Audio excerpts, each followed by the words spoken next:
राशियों से संबंधी है। तो कृपया इस चैनल को शेयर करें, सब्सक्राइब करें और वीडियो को लाइक करें। अगर ये आप हमारे यूट्यूब चैनल पर नए हैं तो कृपया इस चैनल को सब्सक्राइब कर लें ताकि हमारी हर लेटेस्ट वीडियो का नोटिफिकेशन आप तक पहुंचता रहे। अब बात करेंगे हम धारा राशि।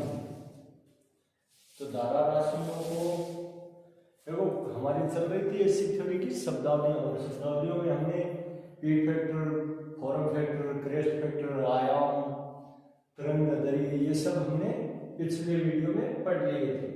अब हम बात करेंगे फेज राशि की। ऐसी थ्योरी में फेज राशि, तो फेज किसे कहते हैं? देखो अब अपने नेक्स्ट परिभाषा आती है फेज। फेज किसे कहते हैं? फेज होता है विद्युत धारा तरंग में धारा और वोल्टता के बीच की कला को ही हम क्या कहेंगे? फेज कहेंगे। तो विद्युत धारा तरंग में धारा तथा वोल्टता के मध्य की कला को क्या कहते हैं? फेज कहते हैं। क्या कहेंगे? फेज कहेंगे। फेज देखो अपने पास कितने प्रकार के होते हैं? फेज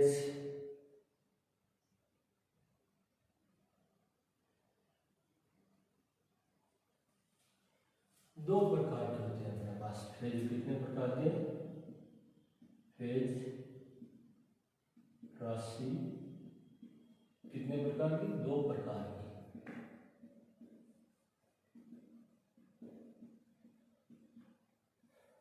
पहली मैं बात करूं तो होती है अपनी इन फेज राशि, इन फेज राशि। और जब दूसरी होती है आउट ऑफ फेज राशि। तो इन फेज राशि किसे कहते हैं? जिसमें धारा तथा वोल्टता की तरंग एक साथ घटती हो और एक साथ बढ़ती हो, तो इसे हम क्या कहेंगे? इन फेज राशि। विद्युत धारा तरंग में धारा व वोल्टता का मान या राशि, वोल्टता का मान या राशि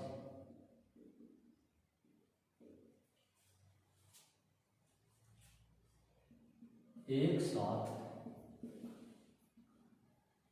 घटते तथा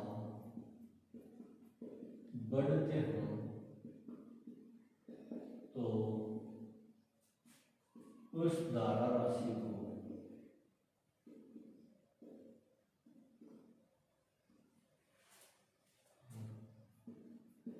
इन फेज धारा राशि कहते हैं।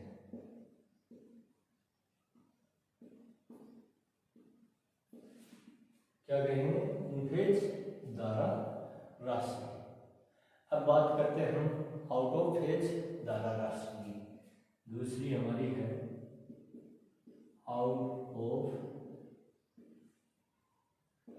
फेज राशि।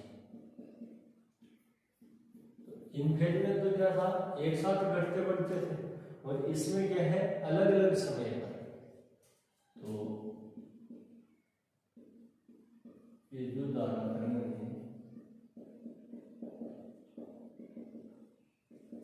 धारा व वोल्टता का मान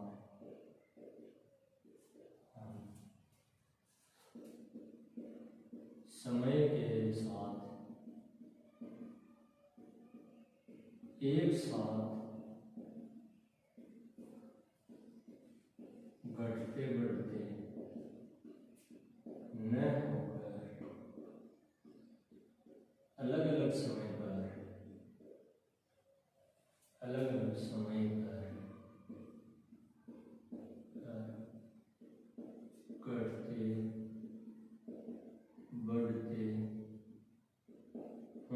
हो उसे आउट ऑफ फेज राशि कहते हैं। तो आपको यहां से इन फेज राशि और आउट ऑफ फेज राशि की परिभाषा समझ में आ गई होगी कि विद्युत धारा तरंग में धारा और वोल्टता का मान क्या हो, एक ही समय पर एक साथ घटते बढ़ते हो तो वो अपनी क्या कहलाएगी, इन फेज राशि।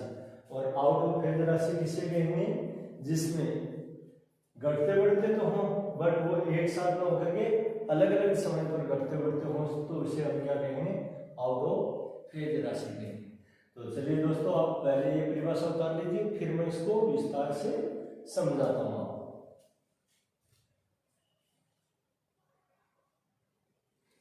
तो आशा करता हूं कि आपने उतार लिया होगा या स्क्रीनशॉट ले लिया होगा। अब अपन देखते हैं कि कैसे इन फेज बनती है और कैसे आउट ऑफ फेज राशि बनती है। तो मैं यहाँ आपको समझाने वाला हूँ कि कौन सी इन फेज है और कौन सी आउट ऑफ फेज राशि है। तो देखिए, जैसे ये अपना समय अक्ष बना लिया, क्या कर लिया अपना समय अक्ष हमने बना लिया है, जिसको मैं टी से दर्शा देता हूं। और इधर आई या वी दर्शाएंगे हम, इधर भी क्या दर्शाएंगे, आई और वी। अब मैं वोल्टता तरंग और धारा तरंग को दर्शा रहा हूं। मान लीजिए ये है हमारी किसकी वेव, वोल्टेज की, और ये है हमारी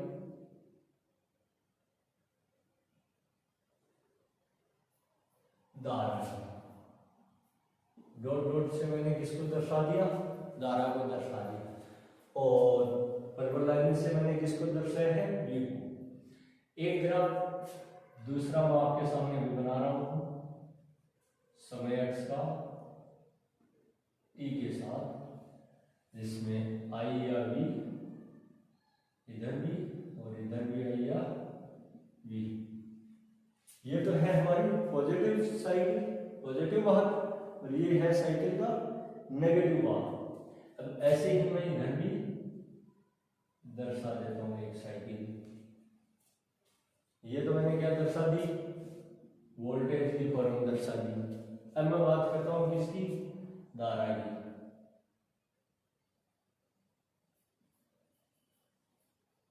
तो ये क्या हो गई हमारी धारा। अब इनमें से हमें देखना है कि कौन सी इन फेज है और कौन सी आउट ऑफ फेज है, और वो क्यों है। तो देखो, जब यहां से 0 डिग्री से विद्युत धारा की तरंग निकलती है तो आवेश और विभव दोनों एक साथ निकल रहे हैं, आई और वी।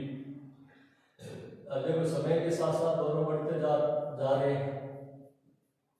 यहां पर इनकी पीक वैल्यू आ गई, ये क्या आ गई अपनी पीक वैल्यू, ये अपना आयाम हो गया। और आयाम दोनों में एक ही समय पर मौजूद है, एक ही समय पर मौजूद है। आयाम आपने पिछले वीडियो में पढ़ा होगा कि आयाम क्या होता है, बेस और पीक वैल्यू के बीच की अधिकतम ऊंचाई, धारा तरंग की अधिकतम ऊंचाई अपनी क्या कहलाएगी, आयाम कहलाएगी।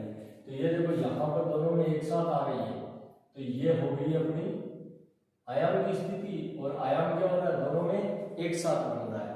और फिर धीरे धीरे दोनों एक साथ बढ़ते रहते क्या हो रहा है, 180 डिग्री पर पहुंचते पहुंचते आई और वी की तरंग दोनों एक साथ क्या हो रही है, बेस रेखा को काट रही है, मतलब जीरो स्थिति में आ रही है, 0 मान पर। फिर ऐसे वापस देखो, नेगेटिव चक्कर की बात करें तो नेगेटिव चक्कर में भी दोनों एक साथ बढ़ रही है, दोनों एक साथ बढ़ रही है। और आयाम को भी दोनों एक साथ प्राप्त कर रही हैं। और आगे 360 पर भी वापस एक साथ 0 मूल अवस्था में आ रहे हैं। तो परिभाषा में हमने पढ़ा है कि विद्युत धारा तरंग में धारा और वोल्टता का मान या राशि एक साथ घटते बढ़ते हो, मतलब एक ही साथ बढ़ रही है दोनों, एक ही साथ दोनों घट रहे हैं। तो ये अपनी क्या होगी, इन फेज राशि या इन फेज अवस्था। तो इसको मैं क्या नाम दे दूंगा, इन फेज।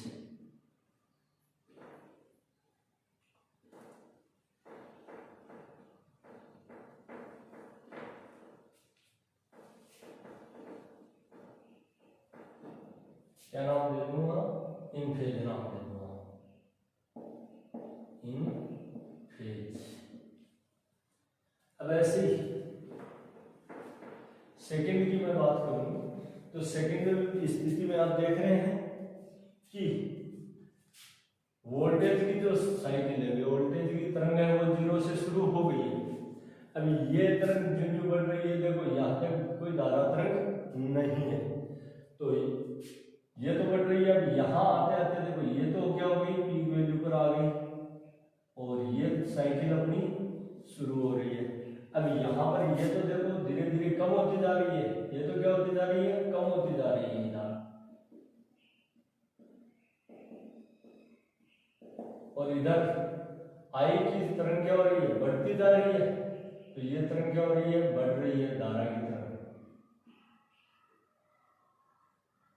आई बढ़ रही है और कम कौन हो रही है, वी, वी की तरंग घटती जा रही है।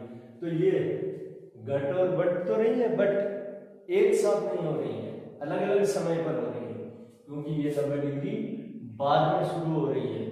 तो ये ऐसी अगर कंडीशन है हमारे साथ, तो देखो ये जो 0 पर आती है ये पीक पर पहुंच रही है, अभी ये घट रही है, ये बढ़ रही है, तो इनका घटना बढ़ना है वो अलग अलग समय पर हो रहा है।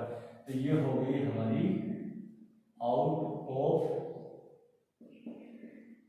फेज राशि, आउट ऑफ फेज राशि।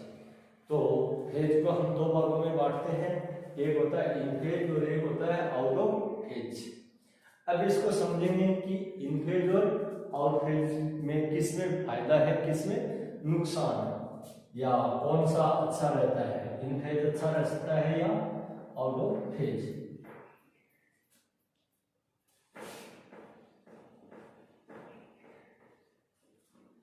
तो देखिए दोस्तों, इसमें अगर ये भी फेजर आरेख में क्या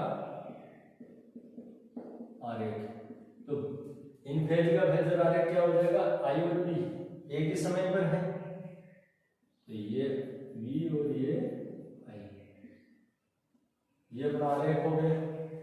इसमें अगर ये भी आरेख करो तो देखो दोनों के बीच में कितने डिग्री का अंतर है, 90 डिग्री का, V और I कितने डिग्री के अंतराल पे चल रही है, 90 पे।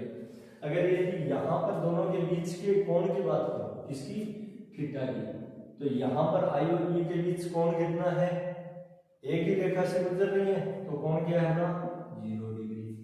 यहाँ पर अगर यदि मैं बात करूं तो मान कितना है, 90 डिग्री, थीटा बराबर 90 डिग्री। अब देखो दोस्तों, यहाँ मैंने 90 माना है, हो सकता है वो 90 में होकर के 80 भी हो, क्या हो, ये लो, ये यहाँ से शुरू हो गई तो क्या हो जाएगा, 80 हो जाएगा, 60 हो जाएगा, 70 हो जाएगा, 90 डिग्री भी हो सकता है, 80 भी हो सकता है, 60 भी हो सकता है, 70 भी हो सकता है, अलग अलग वैल्यू हो सकती है आउट ऑफ फेज में।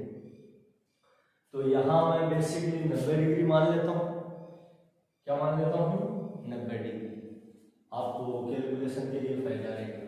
तो अगर ये 0 डिग्री और ये 90 डिग्री है, तो इन फेज का पावर फैक्टर किसकी है, ये बात कर लेता हूँ मैं, पावर फैक्टर के लिए। तो पावर फैक्टर पीएफ बराबर क्या होता है, कोस थीटा, और कोस थीटा जब भी थीटा की वैल्यू कितनी है, 0, तो कोस 0 डिग्री, और हमें पता है कि कोस 0 का मान कितना होता है, कोस 0 का मान होता है 1। तो यहाँ पर पावर फैक्टर क्या हो गया, 1। इन फेज जो धारा राशि होती है उसमें पावर फैक्टर क्या रहता है, 1 रहता है। अभी यहाँ मैं बात करता हूँ आउट ऑफ फेज में, तो पी एफ बराबर पावर फैक्टर बराबर कोस थीटा, और थीटा का मान क्या है, देखो 90 से कम, 90 या 90 से कम, 0 से अधिक था 90 से कम, या 90 डिग्री। थीटा कितना हो सकता है, 90 भी हो सकता है, 90 से कम भी हो सकता है, बट 0 से क्या रहेगा, अधिक, 0 से अधिक। तो मैं पहले 90 डिग्री की स्थिति ले लेता हूं, तो cos 90 डिग्री, तो cos 90 की वैल्यू होती है 0, इसलिए पावर फैक्टर कितना हो गया 0। अगर ये 0 से अधिक है, 0 से अधिक है तो 0 की वैल्यू है 1, cos 0 की वैल्यू, cos 0 डिग्री की वैल्यू कितनी है 1, तो 1 से तो क्या हो जाएगा कम होता जाएगा, तो यहां पर पावर फैक्टर क्या रहेगा 0 या 0 से थोड़ा अधिक, बट 1 से क्या रहेगा कम, 1 से कम, पावर फैक्टर क्या रहेगा 1 से कम। अगर यदि पावर फैक्टर इस स्थिति में है तो मैं शक्ति की बात कर लेता हूं, किसकी, शक्ति की, तो शक्ति P बराबर VI cos थीटा। अब cos थीटा यहां पर अगर यदि cos थीटा की वैल्यू 1 है तो मैं यहां अगर cos थीटा की वैल्यू 1 रखता हूं तो P बराबर क्या आ जाएगा VI, जो क्या है अधिकतम शक्ति, क्या है अभी अपनी अधिकतम शक्ति। ये हो गई किसमें, इन फेज में। ऐसे ही मैं बात करूं अगर आउट ऑफ फेज की, तो आउट ऑफ फेज में भी क्या होगा, P बराबर VI cos थीटा, और थीटा कोण कितना, अगर 90 डिग्री है, पूर्ण रूप से आउट ऑफ फेज है, थीटा बराबर 90 डिग्री, तो क्या हो जाएगा cos 90 का मान क्या हो रहा है 0, तो ये cos 90 डिग्री और 90 डिग्री ये किसके बराबर हो जाएगा 0 के बराबर, तो VI इंटू 0, और किसी भी संख्या को 0 से गुणा करते हैं तो वैल्यू क्या आ जाएगी 0, तो P बराबर 0। ये किसका हो गया, ये हमारा हो गया आउट ऑफ फेज का, इसके लिए आउट ऑफ फेज के लिए। तो चलिए दोस्तों, आपको अंतर समझ में आ गया होगा कि इन फेज में अधिकतम शक्ति व्यय होता है और आउट ऑफ फेज में न्यूनतम शक्ति व्यय या 0 शक्ति व्यय भी हम बोल सकते हैं। तो ये था हमारा इन फेज और आउट ऑफ फेज राशियों का, तो आप समझ लिया होगा, स्क्रीनशॉट ले लीजिए या उतार लीजिए इसको।